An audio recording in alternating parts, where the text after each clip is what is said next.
Ayo at dinumog nga kami ngayong araw dito sa aming samjihan dahil ilang araw ding nag-uulan. Miss na miss nga nila ang aming samjihan. Tingnan nyo naman, puno na ang loob at labas, meron pa ring waiting. Pero sino kaya sa amin dalawa ni Bebo ang may balat sa puwit dahil sa kalagitnaan ng mga customer na kumakain dito sa labas, bigla naman bumuhos ang malakas na ulan. Naksyuta! For today's ganap nga, nandito nga kami ngayon sa Menjo Korean House. Ito nga yung samjihan namin na located dito sa Apalit, Pampanga. Halos magbaha na nga itong labasan namin. Gawa nga ng sunod-sunod ang malalakas na ulan. Sa looban kasi yung samjihan namin at hindi namin namalayan na kapag ka pala sunod-sunod ang malakas na ulan, babahain kami dito. Pero partida, may baha pa yan sa labas. Pero tingnan nyo naman, walang available na table. Hindi ko nga alam kay Bebo kung anong magiging plano namin kasi ang gusto ko, pabubungan na nga namin yung labas para kapag kahit umuulan, pwede pa rin sila mag-alfresco. Actually, nalalagad na nga ang pagpunta ko dito. Gawa nga nang lagi akong may sakit. Diyos ko, gusto ko nang magpatawa. Sino kaya nang babarang sa akin? Sana nga sa mga susunod na araw, tumigil na nga ang ulan. Dahil alam nyo naman, yan ang matalik naming kalaban, lalo na ang bagyo. At totoo lang, hanggang ngayon, hindi pa rin kami tumatanggap ng reservation kasi mahirap na. Baka magalit sa amin yung mga pumipila. Kailangan kasi dito sa samjihan namin, tingnan nyo naman, meron pa kaming pa-birthday sash, birthday crown, meron pa kaming pa-birthday frame at birthday cake. Loko? Basta ang sabi ko nga sa inyo, kapag ka-birthday nyo at dito kayo magsa-celebrate, magsasabi kayo sa mga staff namin. Hindi na namin kayo hihinga ng NSO at passport. Hindi naman ganun kalaki ang trust issues namin. Pero syempre, gusto ko lang din magpasalamat sa lahat ng nagse-celebrate at napipiling mag-celebrate dito sa Menjo Korean House. Basta lagi nyo tandaan, every weekends, meron kaming pa-live singer o live band sa inyo. Nag-open mic din kami. Pwedeng-pwede kayo makijamming sa kanila, mag-request ng kanta ng jowa nyo at yung mga patama nyo sa iba.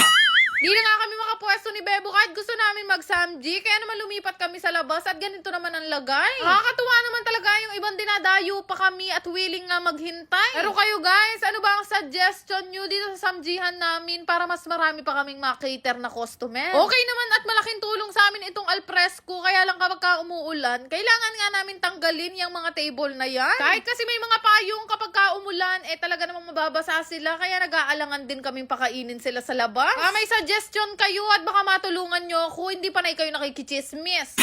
Ari nga noon, tumila na rin naman yung ulan, tapos umuwi na rin naman kami ng Pulilan, Bulacan at ako nga ay iiglip na. Kaya lang, hindi ako mapatudtod at wala akong katabi. Nahanap ko si Bebo, wala na naman dito. Diyos ko, ay matulingay ta, para yung mama ko. 42 AM na nga to at naghahanap nga ako ng tao dito sa bahay at kaya naman pala may kumakaluskos. Diyos ko, magluto Bebo, katuling na. Tinanong ko nga siya kung ano niluluto niya. Hindi man lang niya ako ginising, no? Nagluto pala siya ng pansit canton. Dinagdagan niya pala itong niluto niya. Kaya sabi ko sa kanya, magtitimpla muna ako ng shepu apu. Itong shepu apu nga ay may L-carnitine na ingredients na nakakatulong para malesen ang ating mga cravings. Pwede pa naman ako mag-take nito kahit uminom na ako kaninang umaga kasi twice a day ko naman to iniinom. Stevia rin yung gamit na sugar dito, kaya okay na okay to sa ating mga nagda-diet. Uminom nga ako nito kaninang umaga at ngayon na lang ulit masusundan yung pagkain ko kasi nga nalelesen yung cravings ko. At higit doon, nakaka-addict talaga yung lasa niya kasi parang umiinom ka lang talaga ng mogo-mogo. After nga noon, dumiretso kami dito sa kwarto at yan ang paborito naming banding ni Bebo. Hindi nga kayo kumakain sa kama. Wala akong magagawa basta kami paborito namin kumain dito sa kama habang nagnunood ng Anyong Haseyo. Araw-araw nga ako may binubuksang parcel pero lagi ko naman nakakalimutang umorder ng table para dito sa kama. Kaya naman pagkatapos namin kumain, napaka-OA namin magpagpag dito dahil mahirap na. Baka mga ket-ket kami ng mga langgam. Stress na nga kaming nagutom. Gawa nga nang hindi kami nakapag-dinner kanina dahil hindi kami makasingit sa samjihan. Naparami rin nga yung kain ko ngayon at panigurado late na ako makakatulog nito at aabutin na ako ng alas 5. Tapos na rin naman kaming kumain yan at manunood at tatapusin na lang namin itong Anyong Haseyo. Kaya naman matutulog na nga kami at wala nang susunod na nangyari. Naksyuta.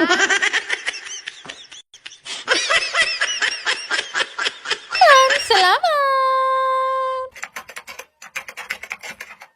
Hi guys! Gusto ko lang lang i-share sa inyo itong pinaglilibangan ko ang laro. Ito nga yung Apaldo. Una sa lahat, ito ay mahigpit na ipinagbabawal sa bata at ito ay libangan lamang. Lalaro ko lang to kapag ka may extra at may free time ako. Kaya kung wala kayong extra dyan, huwag nyo nang isakripisyo. Kaya nga niyan, naipon na nga dito yung napanalunan ko at umabot na nga ng 18,000. Ito nga, Super Ace ang kadalasan ko laruin dito kasi malaki talaga akong manalo. Usong-uso kasi ito ngayon, kaya naman sinubukan ko rin at legit malaking ang manalo. Kaya nga niya na-scatter ako at bawat spin minsan umaabot talaga ng libo-libo. Di nga yan mahirap laruin, pindot-pindot ka lang tas magugulat ka. Malaki na pala yung napanalunan mo. Kasi kahit ako, minsan nagugulat talaga ako ng bongga. Pero ayun nga, play responsibly. Pero sa laro, hindi naman palaging panalo. Natatalo din ako. Pero ngayon, tingnan nyo ganyan, kalaki yung napanalunan ko. From 18,000, 22,000 na siya ngayon. Dahil dyan, lahat na magre-register sa link ko na nasa comment section, magkakaroon kayo ng ayuda sa akin. Go!